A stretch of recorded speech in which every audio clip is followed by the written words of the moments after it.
하나님 말씀 이사야 24장 14절에서 23절 말씀을 보겠습니다. 구약 성경 992쪽입니다. 무리가 소리를 높여 부를 것이며 여호와의 위엄을 인하여 바다에서부터 크게 외치리니 그러므로 너희가 동방에서 여호와를 영화롭게 하며 바다 모든 섬에서 이스라엘 하나님 여호와의 이름을 영화롭게 할 것이라. 땅 끝에서부터 노래하는 소리가 우리에게 들리기를 의로우신 자에게 영광을 돌리세 하도다. 그러나 나는 이르기를 나는 쇠잔하였고 나는 쇠잔하였으니 내게 화가 있도다. 괴울자가 괴울을 행하도다. 괴울자가 심히 괴울을 행하도다 하였도다. 땅의 검이나 두려움과 함정과 올무가 네게 임하였나니 두려운 소리를 인하여 도망하는 자는 함정에 빠지겠고 함정 속에서 올라오는 자는 올무에 걸리리니 이는 위에 있는 문이 열리고 땅의 기초가 진동함이라. 땅이 깨어지고 깨어지며 땅이 갈라지고 땅이 흔들리며 땅이 취한 자같이 비틀비틀하며 침망같이 흔들리며 그 위의 죄악이 중함으로 떨어지고 다시 일지 못하리라. 그날에 여호와께서 높은 데서 높은 군대를 벌하시며 땅에서 땅의 왕들을 벌하시니 그들이 죄수가 깊은 옥에 모임같이 모음을 입고 옥에 갇혔다가 여러 날 후에 형벌을 받을 것이라. 그때에 달이 무색하고 해가 부끄러워하리니 이는 만군의 여호와께서 시온산과 예루살렘에서 왕이 되시고 그 장로들 앞에서 영광을 나타내실 것임이니라. 아멘. 이사야 이 본문을 읽게 되면 일단은 논리의 진행이 좀 우리의 그 인식과는 좀 안 맞다는 느낌이 들어요. 그 내용이 뭐냐면 16절에 보면 땅 끝에서부터 노래하는 소리가 우리에게 들리기를 의로우신 자에게 영광을 돌리세 하도다. 그러나 나는 이르기를 나는 쇠잔하였고 나는 쇠잔하였으니 내게 화가 있도다. 갑자기 여호와께 영광을 돌리는데 나는 쇠잔하였고 내게 화가 있도다. 그 이사야 선지자가 화자잖아요. 그럼 갑자기 이런 얘기를 왜 하느냐라는 거예요. 이 선지자는 인자 대신 예수님을 미리 보여주는 역할을 하는 거예요. 여호와의 이름을 영화롭게 하려면 그 방식이 어떠해야 되느냐라는 거예요. 구약에서는 이것을 알 길이 없습니다, 사실은. 그러면 구약에서는 어떻게 구원받습니까? 믿음으로 구원받죠. 알 길이 없기 때문에 믿음을 이야기하는 거예요. 여기에서 우리가 이 전체 내용은 이 종말에 대한 이야기고 이 온 세상이 심판을 받는 이야기고 그런 가운데 지금 우리들은 이스라엘이 아니잖아요. 그러니까 이 이사야를 읽는 그 태도가 달라요, 근본적으로. 세상이 멸망하더라도 하나님이 택한 이스라엘은 멸망한다 안 한다라는 논리를 갖고 있는 거예요. 그 사고가 즉 이사야를 읽는 자들에 의해서 나타나는데 21절에 보면 그날에 여호와께서 높은 데서 높은 군대를 벌하시며 땅에서 땅의 왕들을 벌하시리니 우린 당연히 악마를 최종적으로 하나님께서 요한계시록에 나오잖아요. 영원한 불구덩이에 던지실 일을 말씀하시는구나. 뭐 이렇게 상상을 합니다. 근데 유대인들은 그렇게 생각을 안 해요. 땅의 높은 자들과 그 다음 여기에 그 땅에서 땅의 왕들을 벌하게 되면 그들에 대해서 여기에 보면 그들이 죄수가 깊은 곳에 모임같이 모음을 입고 옥에 갇혔다가 여러 날 후에 이것은 최종 심판을 이야기하거든요. 마귀와 예수님께서 십자가로 승리해서. 그런데 유대인들 개념에는 이런 게 없어요. 이건 다 뭐가 되느냐면 언유가 되는 거예요. 메시아가 오면 대적들을 모두를 어떻게 합니까? 메시아가 굴복시켜요. 굴복하지 않는 자들은 불로서 심판을 해버리고 굴복하는 자들은 돌아오게 돼 있고 왜 그런 생각을 하느냐 보면 23절이에요. 그때 달이 무색하고 해가 부끄러워하리니 이는 만군의 여호와께서 시온산과 예루살렘에서 왕이 되시고라는 겁니다. 달과 해가 무색하고 부끄러워한다라고 할 때 우리는 이미 신약을 읽고 있기 때문에 예수님의 최종 심판을 이야기하는구나, 아니면 사도행전 2장에 나오는 예수님의 십자가 사건을 말씀을 하는구나, 이렇게 적용을 하는데, 문제가 뭐냐면 여기에서 시온과 예루살렘에서 누가 왕이 되느냐라는 거예요. 여호와께서 왕이 된다라는 겁니다. 이것이 문제가 돼요. 우리는 이걸 읽으면서 문제 있다라고 생각합니까, 안 합니까? 여러분 복음을 들었으니까 문제 있다라고 생각을 하죠. 근데 대부분의 사람들은 이 본문을 읽으면서 이것을 문제 있다라고 생각을 안 해요. 여호와께서 왕이 되시면 예수님이 심판주가 되면 안 돼요. 논리가. 왜냐하면 시온과 예루살렘이라는 것은 비유가 아니고 실제 이야기, 실제 땅 이야기예요. 은유가 아니라는 말입니다. 이 시온이. 여호와께서 시온과 예루살렘에서 왕이 되시는 방식은 오늘 오전 설교 때 말씀을 드렸죠. 왕을 요구한 이스라엘이 어떤 다윗 왕을 요구한다 했습니까? 예루살렘에서 시온 산성을 다윗이 세웠잖아요. 마지막에 헤브론을 점령해서 여호수아 전쟁을 결말 짓거든요. 여호수아의 전쟁을 완성해서 이제는 거기에서 왕으로서 통치를 해야 된다라는 게 누구의 생각이냐면 이스라엘 백성들의 생각이에요. 그들이 처음 왕을 요구할 때 사울 왕을 주셨잖아요. 그 왕은 어떤 왕이냐면 시온산을 중심으로 하나님의 언약이 성취되는 나라입니다. 그런데 이 오전 설교에 의하면 그 다윗 왕의 왕됨이 어떤 의미로 제대로 드러난다 했습니까? 기도하는 왕이죠. 기도하는 왕이에요. 권세를 행사하는 왕이 아니라. 그러함에도 불구하고 다윗 왕 이후에 솔로몬, 하나님의 지혜를 받은 솔로몬은 무엇을 추구했습니까? 힘을 추구했죠. 혼인 정책을 펴서 더 강한 나라를 만들고 더 부한 나라를 만들었습니다. 그 이후의 왕들, 남북이 갈라지고 북이스라엘도 마찬가지고 남유다도 마찬가지고 계속해서 힘을 원하는 거예요. 힘을. 기도하는 나라를 원하는 게 아니에요. 성전이 그들 가운데 계시면 다윗 왕처럼 행세를 해야 되는 게 왕의 모습이에요. 히스기야가 기도를 할 때 아수르 18만 5천 명을 하루아침에 하나님께서 죽이셨거든요. 물리치셨단 말입니다. 기도의 능력, 그렇게 표현할 수 있는데 일반 교회에서 말하는 그런 기도의 능력이 아니에요. 이스라엘의 왕됨의 모습이에요. 문제는 왕들이 순종하지 않았기 때문에 하나님께서 심판하고 그들이 바벨론 포로로 잡혀갔잖아요. 그러면 여호와께서 시온산과 예루살렘에서 왕이 되시는 그 날이 온다고 할 때 이 유대인들은 여호와께서 직접 시온산의 왕이 되는 걸 본다는 겁니까? 아니면 메시아를 세워서 이세의 줄기에 사기 난다 했으니까 그 사기 와서 그 사람이 왕 노릇을 하면서 여호와께서 시온과 예루살렘에서 왕되심을 드러내는 나라를 생각할까요?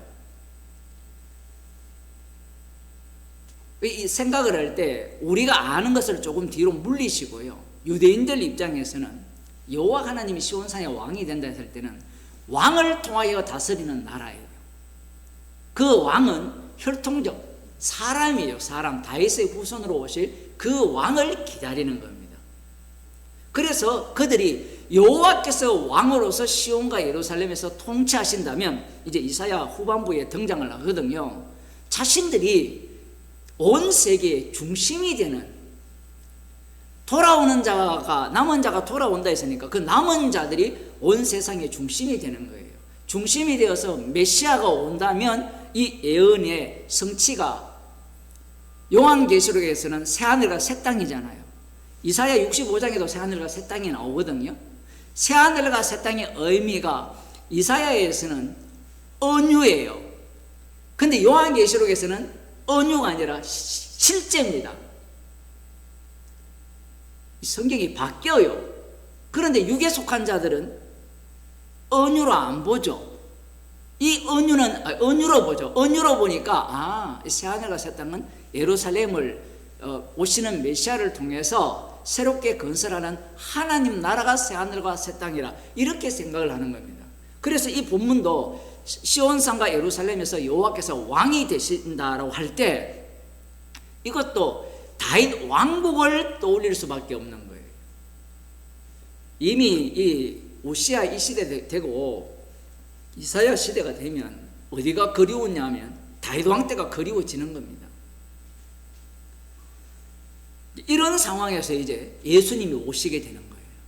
그러면 예수님을 사람들이 평가를 하잖아요. 메시아라고도 평가하고 엘리야라고도 평가하고 그런 평가를 내릴 때 그들은 그 메시아 개념 아니면 엘리야 이 모든 개념들이 뭐가 연동이 되느냐 하면 다윗 언약의 성취예요. 이 땅에서 시온산과 예루살렘에서 여호와께서 통치를 하시는데 이 메시아가 왕이 되어서 이제 정말 모든 열국이 예물을 갖고 오는 그 나라가 이루어질 것을 기다리는 겁니다. 이사야 24장을 알아요. 그러니까 아는 그들을 향해서 예수님께서 어떤 말씀을 하시는가 하면 마태복음 21장을 보겠습니다. 33절에 보면 다시 한 비유를 들어라. 한 집 주인이 포도원을 만들고 산으로 두르고 거기 적잖은 구유를 파고 망대를 짓고 농부들에게 세로 주고 타국에 갔더니 실과 때가 가까우며 그 실과를 받으려고 자기 종들을 농부들에게 보내니 농부들이 종들을 잡아 하나는 심히 때리고 하나는 죽이고 하나는 돌로 쳤거늘 다시 다른 종들을 처음보다 많이 보내니 저희에게도 그렇게 하였는지라. 후에 자기 아들을 보내어 가로되 저희가 내 아들은 공경하리라 하였더니 농부들이 그 아들을 보고 서로 말하되 이는 상속자니 자 죽이고 그의 유업을 차지하자 하고 이에 잡아 포도원 밖에 내어 쫓아 죽였느니라. 그러면 포도원 주인이 올 때 이 농부들을 어떻게 하겠느냐. 저희가 말하되 이 악한 농부들을 진멸하고 포도원을 제때의 실가로 바칠 만한 다른 농부들에게 새로 줄지니어다. 예수께서 가라사대 건축자들의 버린 돌이 모퉁이의 머릿돌이 되었나니 이것은 주로 말미암아 된 것이요 우리 눈에 기이하도다 함을 읽어본 일이 없느냐. 지금 예수님께서 비유를 드시는데 이 비유가 과연 적절하냐라는 거예요. 유대인들 입장에서는 지금 마태복음 23장에서 그 내용이 나오잖아요. 바리새인과 서기관들이 어떻게 살았습니까? 조상들은 선지자들을 죽였죠. 종들을 죽였잖아요. 그런데 자신들이 그 시대에 있었다면 안 죽일 것이라 했잖아요. 제가 마태복음 할 때도 말씀드렸잖아요. 우리 같으면 어떻게 하겠어요? 우리가 예수님께 있었으면 예수님 영접할까요? 안 할까요? 당연히 하죠. 그게 뭘 모르느냐면 죄를 모르는 거예요. 자기를 모르는 겁니다. 지금 이 유대인들이 말씀을 알고 있어요. 알고 있으면서 당연히 만일에 아들이 온다면 이 아들을 뭘로 볼까요? 하나님의 아들이 누구냐면 다윗 언약에 의하면 다윗의 후손으로 오시는 메시아가 하나님의 아들이에요. 우리는 진짜 하나님 아들 예수님이 이제는 그 논리는 그들의 세계는 없어요. 하나님이 통치한다는 이야기가. 하나님의 통치하면 다윗의 자손으로 오실 그분이 통치한다는 거예요. 그럼 종을 보냈을 때 죽였잖아요. 그러면 아들이 온다면 이 아들이 누구냐면 메시아죠. 다윗 언약의 완성자입니다. 아들이 온다면 자, 과거에는 조상들은 죽였는데 우리들은 죽일 거라 안 죽일 거라? 안 죽일 거라 생각하는 거예요. 왜 그러냐면 구약을 알기 때문에 그래요. 지금 이들은 메시아 왕국을 기다리잖아요. 메시아 왕국을 기다린다면 다윗의 자손으로 오시는 하나님의 아들을 죽이겠습니까? 환영하겠습니까? 환영을 하죠. 근데 그들 눈에 보면 다윗 왕이 아니에요. 무슨 얘기냐면 구약을 알고 있는 그들은 정답을 갖고 있어요. 정답을. 구약을 아니까 정답이 있을 거 아니에요. 구약을 모르면 정답이 없을 거고 구약을 알고 있기 때문에 정답을 갖고 있는 겁니다. 그런데 예수님이 아들을 죽인다는 거예요. 근데 아들을 죽이는데 왜 죽이느냐 하면 저는 상속자니 저를 죽이면 이 포도원을 우리가 차지할 수 있다는 겁니다. 자, 바리새인과 서기관들이 예수님을 죽여서 무엇을 노렸습니까? 이것이 이제 요한복음에 보면 한 사람을 죽여 로마 군대가 쳐들어와서 온 민족이 멸망당하는 것을 막을 수 있다라고 하여서 예수님을 팔아 죽이잖아요. 십자가에 못 박아 죽이잖아요. 그러면 그 의도가 하나님 나라를, 이 이스라엘을 자기들 걸 만들기 위해서 그랬어요? 아니면, 이게 잘 생각해야 돼요. 아니면 메시아 왕국의 도래를 기다리기 때문에 그랬습니까? 우리들은 답을 알죠. 메시아 왕국을 기다리는 자체가 자기들 걸 만들기 위한 기다림이에요. 이걸 잘 봐야 돼요. 사람들이 예수 믿고 구원 얻는다라고 할 때 이 말씀이 맞잖아요. 그런데 그 말씀 안에는 뭐까지 들어가 있느냐면, 예수 믿고 구원 얻으니까 예수는 나를 위한 예수가 돼요. 그게 우상 숭배가 됩니다. 지금 예수님께서 바리새인과 서기관들을 향해서 이 말씀을 하시는 거예요. 나는 그런 의도가 없었는데요. 그런 의도가 필요 없어요. 바리새인과 서기관들이 질투가 난 것도 맞고, 어찌되었든 그들은 사도 바울을 잘 보세요. 언약을 믿었거든요. 그래, 언약을 믿은 목적이 뭐냐면 예수님의 비유입니다. 상속자를 죽이고 우리가 이걸 차지하자는 거예요. 그런 생각도 안 품었어요, 여러분. 그런 생각을 꿈에도 안 했다니까, 지금 유대인들이. 그들은 약속을 믿고 기다렸던 거예요. 왜 모릅니까? 그 아비가 마귀잖아요. 배후에서 지금 마귀가 조종하고 있다는 것을 상상도 못하는 겁니다. 건축자의 버린 돌이 왜 됩니까? 예수님이 왜 버림을 받아요, 그들에게? 이 욕이나 모퉁이인 줄 알았으면 안 버렸을 거라고 생각할 거 아니에요. 왜 죽입니까? 예수님이 마태복음에 보면 그 거짓 증인을 찾잖아요. 거짓 증인을 찾는데 거짓 증인이 제대로 안 되니까 이 대제사장이 하나님의 이름을 두고 맹세하게 하노니 네 누구냐? 하나님의 아들이다. 이렇게 해버려요. 증인 필요 없어요. 율법에 근거해서 예수님을 죽여버립니다. 율법에 근거해서 죽였다면 이 말씀의 성취예요, 아니에요? 말씀의 성취는 맞는데 이 내용을 유대인들이 몰랐느냐라고 하면 알았다라는 거예요. 알았는데 그들이 이 말씀 속으로 빨려들어서 상속자를 죽이고 그 나라를 차지하고자 하는 그 본성을 보인다는 겁니다. 지금 이사야 예언에 여호와께서 왕이 되신다 했잖아요. 이 말씀을 하는 순간 인간들은 여호와께서 왕이 된다는 것밖에 몰라요. 이방인들, 우리들은 오늘날도 교인들이 여호와가 왕이시다 이런 소리를 하잖아요. 유대인들은 그 소리를 안 합니다. 여호와가 왕노릇 한다는 것은 메시아가 오셔서 왕이 되신다는 의미를 갖고 있는 거예요. 그럼 오늘날 성도들은 여호와께서 왕이 되신다고 하면 그 왕의 이름을 증거하기 위한 여호와의 이름으로 오신 하나님의 아들이죠. 그 아들이 십자가에 못 박혀 죽습니다. 그 죽임 당한 분이 주가 되세요. 그 주가 되신 분이 하늘로 올라가시잖아요. 하늘 우편에 올라가셔서 이 땅에서 왕노릇을 하시는데 주의 원수가 발판 대기하기까지 왕노릇을 합니다. 이 땅에서 왕노릇이고 하나님의 우편의 자리에 계신 거예요. 그 왕노릇의 모습이 십자가에 못 박혀 죽으시는 모습이에요. 그분이 주님이라는 겁니다. 논리 전개가 안 맞잖아요. 여호와께서 시온에서 왕이 되신다 했는데 누가 왕이에요?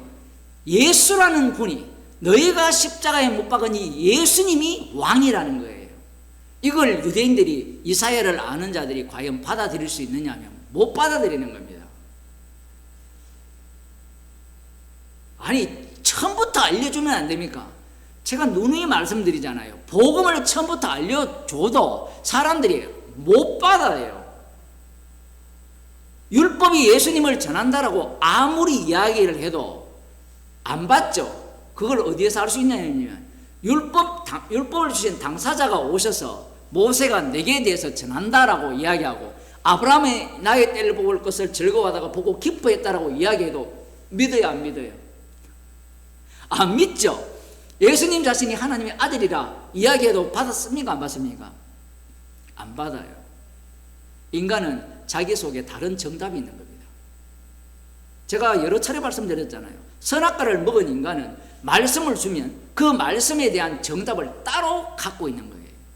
어긋납니다. 그러니 여러분들이 우리가 이 말씀을 대할 때 여호와께서 왕이 되신다는 의미는 이러이러하다라고 상세하게 말씀해 주셨다면 우리가 기꺼이 받을 수 있지 않습니까? 왜 이런 식으로 이야기합니까? 라는 그런 말은 통하지 않는다라는 거예요. 그런 사람의 문제가 뭐냐 하면 배후에 선악과를 먹었을 때 악마가, 그 악한 마귀가 그를 장악하고 있다는 사실을 모르기 때문에 그런 소리를 하는 겁니다. 그리고 지금도 마찬가지죠. 바른 복음을 전해주시면 제가 제대로 알겠습니다 라는 이 오만한 태도를 버려야 돼요. 그게 오만이에요. 바른 복음을 들으면 내가 알 수 있다는 이 태도가 교만입니다. 우리가 성령을 의지하는 이유가 어디에 있느냐 하면 나는 아니기 때문에 그래요.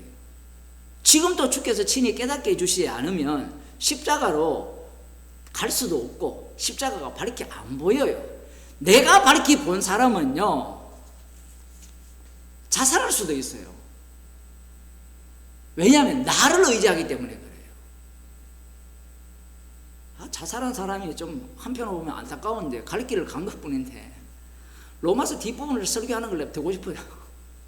8장까지만 하지 말고 지금 오늘 오전에 설교했듯이 그런 내용까지 와보세요. 아마 앞뒤가 안 맞아서 자살할 겁니다. 왜냐하면 앞부분은 확고하거든요. 붙들 수 있는 내용으로 설교를 했으니까. 그렇죠, 들어보면. 근데 뒷부분은 어때요? 붙들 수 있는 게 없어요. 붙들 수 있는 게 없다고요. 그 정답을 찾아서, 그러니 말씀을 앞서 분명히 여호와께서 왕이 되신다, 시온에서 왕이 되는데 시온이 어디입니까? 예루살렘이 어디입니까? 요한계시록 12장에 하면 예루살렘이 어디가 돼요? 성도들이 복음을 전하는 가운데 두 정인이잖아요. 그 성도들이 대표자들인데 성도들이 복음을 전하는 가운데 미움받고, 그게 가정일 수도 있고 추석날 고향에 돌아갔을 수도 있고, 그것이 예수 그리스도께서 주께서 십자가에 못 박히신 곳이고 애굽이라고도 하고 소돔과 고모라고도 하는 그 공간 그리고 시간이 계속해서 움직입니다. 인간이 소유할 수가 없어요. 그 일은 주께서 친히 성령을 통해서 자기 백성을 통해서 주님의 정인으로 만드시는 자리에서 이루어내시는 겁니다. 기도하겠습니다. 하나님 아버지, 말씀을 주시면 선악을 알기에 그 말씀을 깨달아서 그 말씀대로 이루어질 것을 기다린 자들이 예수님을 십자가에 못 박아 죽였습니다. 주께서 성령을 저희들에게 주셔서 우리가 사는 현장을 주님을 증거하는 현장으로 만드시고 십자가의 현장으로 만드셔서 주님의 정인으로 삼아주심을 감사하는 주의 백성이 되게 하옵소서. 예수님 이름으로 기도드리옵나이다. 아멘. 하늘에 계신 우리 아버지여, 이름이 거룩히 받으시고 나라의 임하시며 뜻이 하늘에서 이루어진 것 같이 땅에서도 이루어지이다. 오늘 우리에게 명령을 하시고 주시고 우리가 우리에게 죄를 사하신 같이 우리 죄를 사하여 주시고